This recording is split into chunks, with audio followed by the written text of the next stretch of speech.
शारीरिक विकास हेल्ले हेनी शरीर भितर गोटे मन दरकार मन भितर गोटे मानविकता दरकार ताले body mind and spirit body हूँ शरीर जोटे माँ दुनिया रे तुम गर्भधारण कले 8 मास माने धारण कर 9 मास 8 मास 8.5 मास गर्भ धारण कर तुम जन्म देला पर काम सरीगला मातृत्व लाभ कले किंतु मातृत्व लाभ कलापर गोटे छुआपाई आहरी बहुत कम रहीगला आ गोटे लंबा कम रहीगला गोटे भल मनीष करवा गोटे शिक्षा दरकार शिक्षा कौन से शिखेले ये हूँ ये बापा ये माँ ये हूँ जेजे ये जेजेमा ये सब गोटे गोटे अक्षर शिखो शिखो शिखो धीरे धीरे धीरे धीरे तुमको विभिन्न कथा भी शिखे तुम सब जिनसर ना गुड़ा जानीगल यहाँ कौन कहते बल यहाँ हूँ भात यहाँ तरकारी यहाँ डाली शाग ये सब जान से तो कह माँ हूँ प्रथम शिक्षक तेणु से शिखला तुमको धीरे धीरे आउ टे अधिक शिखापी स्कूल को छाड़े स्कूल को आसिल तेणु से स्कूल तुम भर जो बहुत शिक्षा कर इच्छा जो अच्छी इच्छा शक्ति अच्छी आउ टे बढ़ाई तुमको विभिन्न प्रकार मोटिवेशन दिगला तुमको शिक्षा संपर्क ज्ञान पढ़ले कौन हम पाठ पढ़ले कौन हम कौन पढ़ाइले तू कौन हम विभिन्न उदाहरण दिगला महापुरुष उदाहरण बड़ बड़ ये सब प्रतिष्ठित व्यक्तित्व उदाहरण देखिए तुमको बड़ हाँपी तुमको सब विभिन्न कहानी माध्यम तुमको माने सब तुमको तुम मन भितर सुप्त सुप्त शक्ति को विकास करने तुमको सब जागृत करागला विभिन्न परिवेश को तुमको निगला और विभिन्न नाटक माध्यम सब करागला ताले ये सब हूँ मनीष भितर मानविकता को बढ़ाई एक माध्यम आम जदि शिक्षा न पाइचे आम जीवन बेकार आम जदि शिक्षार विहीन जीवन एक हूँ पशुतुल्य जीवन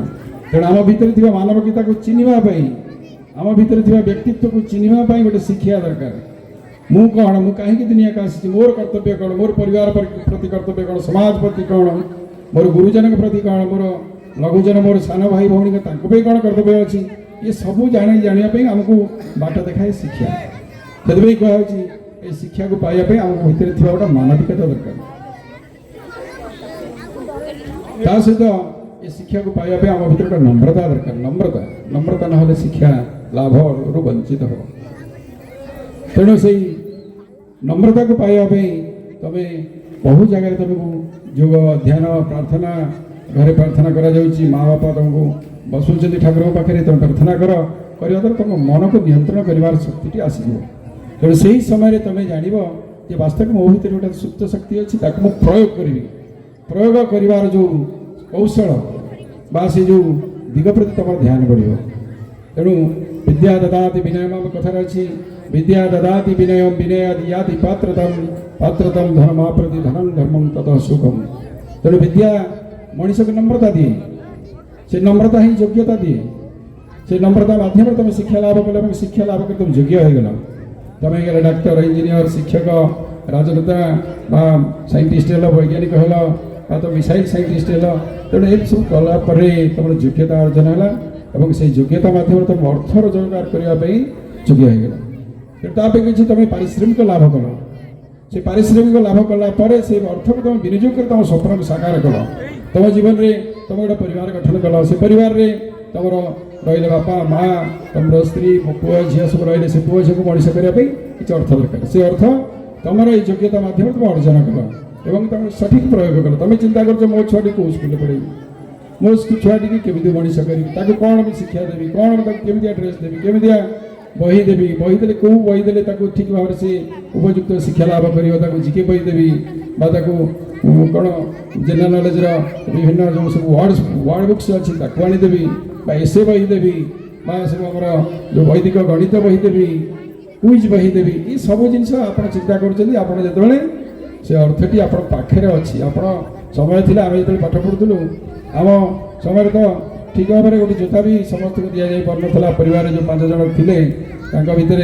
मैंने गोटे गोटे गोटे दाबी पूरण करने गोटे कौन से गोटे जिनस यदि बापा माँ को जड़े मागुला गोटे पुओ कि झील पूरण करूँ हुए तो वर्ष शेष होता भी मिलू ना बही न थी बहुत दिन पाठ पढ़ा पड़ता तेणु से निज इच्छा पढ़ुते बर्तमान बापा माँ पाखे जो शक्ति सामर्थ्य अच्छी से ज्ञान बली वृद्धि हो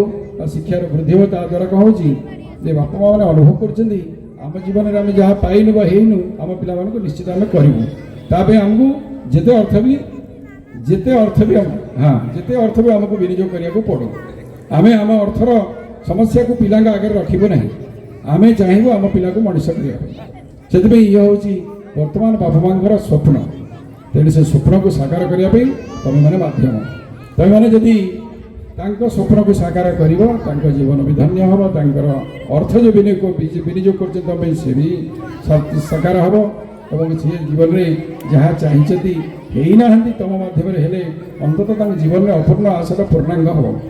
से तुम मैंने तुम बापा माँ मुहर हस फुटाई एति कर मोर आशा तेणु तुम गोटे छोटिया कहानी कहबी तुम जीवन में सफल हाँपी जो कष्ट करा पड़े तुम केमी समय क्रमे कष्ट को स्वीकार करने राजी नुहे तुम सब फल आशा करना कष्ट आमको मिल जाओ फल ये चिंता कर तेणु ये कहानी को अनेक जगह कहे पाई जे गोटे शिल्पी थे पथरिया शिल्पी से पथरिया शिल्पी कौन करती धर्म है पथर काटिक मूर्ति तैयारी करती से मूर्ति तैयारी करने बाहाना सी गोटे पहाड़ तौक गले जो पथर सब पड़ा से गले प्रथम गोटे मूर्ति की से आघात कले निहाणे निहाणे आघात कर से पथर चित्कार कर कहला जे मते कहीं तुम ये आघात दौच मत बहुत कष्ट लगुच से शिल्पी कौन कले छाड़ीदे कहले हाँ ठीक अच्छे भाई तुमको छाड़ी दूसरी अन्य गोटे पथर को सी मूर्ति तैयारी करने गले से समय से मूर्ति को कष्ट होती किसी कहले से शिल्पी पचारे जे पथर भाई तुमको किसी कष्ट होनी ना हाँ मत भी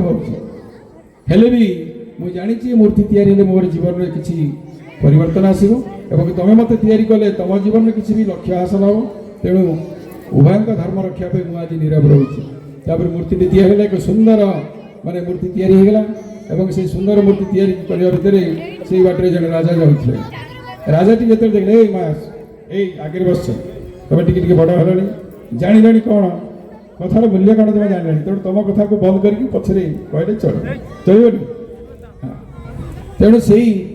राजा जो नजर पड़ा से मूर्ति उपरे से मूर्ति को नवा से चाहिए निज राजउवास को से राजउवास को नवा भितर से चिंता कले जे ये मूर्ति की नवा आम मंदिर आम राजउवास जो मंदिर अच्छे पूजा पाइब तेणु आम नेला रोग कौन करवा ना गोटे रथ आने रथ को फुल सजा हम कीर्तन हम गाँव पटुआर सब आसवे सजेक आम हरिबोल ध्वनि हुड़ाड़ी ध्वनि नवा तेणु से प्रकार व्यवस्था करागला शंख हुड़ाड़ी ध्वनि से मूर्ति की नवाई व्यवस्था है से मूर्ति की जो रथ पर रखागला मंत्री पाखे था राजा कहले आउ गोटे पथर पड़ी देख ये पथर टी भी नवा ना ये पथर कहीं नवा ना ये नवा से मूर्ति पूजा बेले जो नड़िया आसो से नड़िया फटाइब सब पथर तेणु से मूर्ति ने से पथर टी भी ने से पथर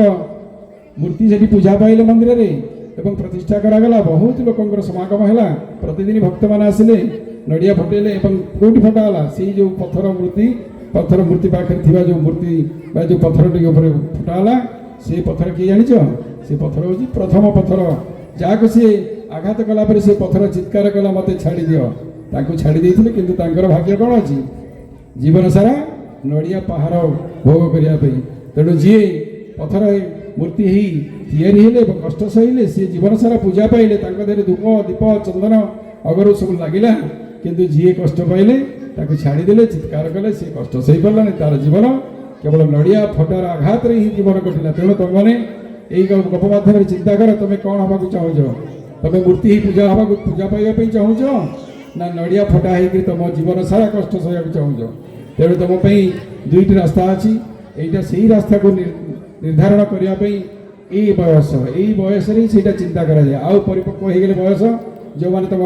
बापा बयस वयस्क हो गए सी चाहिए भी स्कूल पाठ पढ़ी पारे यही स्कूल से पाठ पढ़ुले कि सार तुम अनेक कथा कहते बुझे सी कान में नपुरे से पाठ पढ़िले अधा पाठ छाड़ीदे जहाँफल सी आज जीवन सारा कष्ट करा पड़े जो मैंने ये पाठ पढ़ी भल स्थान में अच्छा भल पदवी अभिषिक्त अच्छा से आज जीवन को सुखमय कर आनंद अर्थ सम्मान सबकि पाई किंतु अन्य जड़े यही स्कूल पाठ पढ़ी से सेम क्लास पाठ पढ़ी सी आज दुख भोग कर तेणु आम मान भितर से जो विचार शक्ति को बढ़ाई दरकार शिक्षा और शिक्षापी दरकार धैर्य और धैर्य को प्रयोग कर परिश्रम करवा जदि आम स्वप्न निश्चित सार्थक हम खाली आमर नुहे आम पितामाता आम परिवेश आम अनुष्ठान आम समस्त स्वप्न जो अच्छी से स्वप्न ही आपण ही सफल करेंगे तेणु पिला मोर आशीर्वाद ଯେ ଜୀବନରେ ବଡ଼ ହୁଅ, ବହୁତ ଆଗକୁ ଯାଅ ଏବଂ ସେ ଆଗକୁ ଯିବା ପାଇଁ ଏଇସବୁ ଟିକେ କଷ୍ଟ କର। ମୋବାଇଲ ଦେଖିକି ସମୟ ନଷ୍ଟ କରେ ନା। ମୋବାଇଲରେ ଭଲ ଜିନିଷ ଅଛି, ମନା କରୁନି ମୋବାଇଲ ବ୍ୟତୀତ ତମେ ବଞ୍ଚିବ। ମୋବାଇଲ ବର୍ତ୍ତମାନ ଜୀବନର ଏକ ଆଧାର। ମୋବାଇଲ ହେଉଛି ସଂସାରର ସବୁଠାରୁ ବଡ଼ ମାଧ୍ୟମ ହେଇଛି ବର୍ତ୍ତମାନ ଜ୍ଞାନ ଅର୍ଜନ କରିବା ପାଇଁ ହେଉ ବା ବିଦେଶକୁ ଦେଶକୁ ବାର୍ତ୍ତା ପ୍ରେରଣ କରିବା ହେଉ ବା ଟଙ୍କା ପ୍ରଦାନ ଆଦାନ ପ୍ରଦାନର ମାଧ୍ୟମ ସେଇଟା ବି ହେଇଛି। ମୋବାଇଲ ଆମେ ପେଟିଏମ୍ରେ ହେଉ ଗୁଗୁଲରେ ହେଉ ପଇସା ଦେଉଛେ ନେଉଛେ ସବୁ ହେଉଛି। କିଛି ମୁଁ ମନା କରୁନି ଯେ ମୋବାଇଲଟା ଗୋଟେ ଖରାପ ଜିନିଷ, କିନ୍ତୁ ପ୍ରୟୋଗାତ୍ମକ ଭାବନା ହେଉଛି ଆମ ଭିତରେ ଖରାପ। ଆମେ ତାକୁ ଅପପ୍ରୟୋଗ କରୁଛେ। ପ୍ରୟୋଗ କରିବା ପାଇଁ ଗୋଟେ ଛୁରୀର ଧର୍ମ କ'ଣ? କାଟିବା। ତେଣୁ କାହାକୁ ମଣିଷ ମାରିବା ପାଇଁ ନୁହେଁ, ସେଠି ତିଆରି ହେଇଛି ଗୋଟେ କାଟିବା ପାଇଁ। କୌଣସି ଗୋଟେ ଜାଗାରେ ଗୋଟେ ଗଣ୍ଠି ପଡ଼ିଗଲା, ଅସୁବିଧାରେ ପଡ଼ିଗଲା ବା ଗୋଟେ ଡୋରକୁ କାଟିବା ପାଇଁ ଗୋଟେ ଛୁରୀର ପ୍ରୟୋଗ ହେଇଛି, ପ୍ରୟୋଗ କରିବା ପାଇଁ ତିଆରି କରାଯାଇଛି, କିନ୍ତୁ ଆମେ ତାକୁ ବିପରୀତ ଦିଗରେ ପ୍ରୟୋଗ କରୁଛେ। ତେଣୁ ଛୁରୀର ଦୋଷ ନୁହେଁ, ଚାଲି ନ ଜାଣି ବାଟର ଦୋଷ, କାଟି ନ ଜାଣି କଟୁର ଦୋଷ ଯେମିତି ଆମେ କହୁଛେ, ସେମିତି ଆମ ପାଇଁ ଅନେକ ଅଛି ମାର୍ଗ, କିନ୍ତୁ ଆମେ ଠିକ୍ ମାର୍ଗ ନ ଧରି ଆମେ ଭୁଲ ମାର୍ଗରେ ଯାଉଛେ, ଯାହାଫଳରେ ଆମେ ଝୁଣ୍ଟି ପଡ଼ୁଛେ, ଆଘାତପ୍ରାପ୍ତ ହେଉଛେ, କଷ୍ଟ ପାଉଛେ। ଏବଂ ସେହି କଷ୍ଟକୁ ଦେଖି ତୁମର ବାପା ମା ଯେଉଁମାନେ ତୁମ ପାଇଁ ଅନେକ ସ୍ୱପ୍ନ ଦେଖିଛନ୍ତି ଯେ ମୋ ଛୁଆଟି ଦିନେ ବଡ଼ ହେବ, ଭଲ ମଣିଷ ହେବ, ସେଇ ମଣିଷଟି ଯେତେବେଳେ ଅମଣିଷ ହେଇଯାଉଛି, ଅବାଟରେ ପଳେଇ ଯାଉଛି, ତେଣୁ ବହୁତ ଦୁଃଖ ଲାଗୁଛି। ତେଣୁ ତୁମେମାନେ କ'ଣ ଚାହୁଁଛ ତୁମ ବାପା ମାଆଙ୍କୁ ଦୁଃଖ ଦେବା ପାଇଁ? ଯେଉଁ ବାପା ମାଆଙ୍କ ସ୍ୱପ୍ନର ତୁମେ ହେଉଛ ସମ୍ଭାର, ସ୍ୱପ୍ନର ଏକ ମୂର୍ତ୍ତି ହିସାବରେ ତୁମେ ଦୁନିଆକୁ ଆସିଲା, ତୁମକୁ ସେ ଆଣିଲେ, ତେଣୁ ତୁମେ ତାଙ୍କୁ କେବେ କଷ୍ଟ ଦେବନି ମୋର ବିଶ୍ୱାସ। ମୁଁ ମୋର ବକ୍ତବ୍ୟ ଏଇଠି ବିରାମ ଦେଉଛି। ଅନ୍ୟ ଅତିଥିମାନେ ଅଛନ୍ତି କିଛି କହିବେ। ଜୟ ଜଗନ୍ନାଥ, ବନ୍ଦେ ଉତ୍କଳ ଜନନୀ।